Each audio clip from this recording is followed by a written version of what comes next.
বৈষম্য বিরোধী আন্দোলন চলাকালে গত ৫ আগস্ট শাহবাগ থানাধীন চানখারপুল এলাকায় ছাত্র জনতার সঙ্গে আন্দোলনে অংশ নেন ক্ষুদ্র জুট ব্যবসায়ী মোহাম্মদ মনির।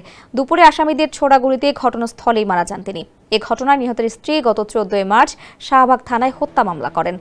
গত বছরের ৫ সেপ্টেম্বর দিবাগত মধ্যরাতে ধানমন্ডির বাসা থেকে শাহজাহান খানকে গ্রেপ্তার করে গোয়েন্দা পুলিশ। এরপর একাধিক মামলায় তাকে রিমান্ডে নেওয়া হয়। গত ১৩ এপ্রিল শাহজাহান খানকে গ্রেপ্তার দেখানোর আবেদন করে শাহবাগ থানা পুলিশ। আদালত তার উপস্থিতিতে গ্রেপ্তার দেখানোর বিষয়ে শুনানির দিন ২১ এপ্রিল ধার্য করেন। আদালতে শুনানিতে গিয়ে সাবেক নৌমন্ত্রী শাহজাহান খান বলেছেন, রাজাকাররা ক্ষমতায়, মুক্তিযোদ্ধারা জেলখানায়। নির্বাচনের বিষয়ে জানতে চাইলে শাহজাহান খান বলেন, অবশ্যই নির্বাচন করব।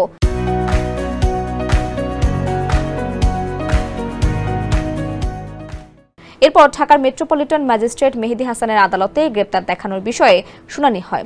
শুনানি শেষে আদালত তাকে গ্রেপ্তার দেখানোর আবেদন মঞ্জুর করেন। এরপর হাজতখানায় নিয়ে যাওয়ার পথে শাহজাহান খান সাংবাদিকদের বলেন, তোমরা কিছু বলো না, শুধু আমাকে দিয়ে বলাতে চাও।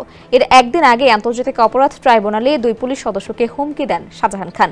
এ বিষয়ে জানতে চাইলে তিনি বলেন, আমি সত্য বলেছি, যা ঘটেছে তাই বলেছি। তাদের সঙ্গে অবিচার করা হচ্ছে বলেও দাবি করেন শাহজাহান খান।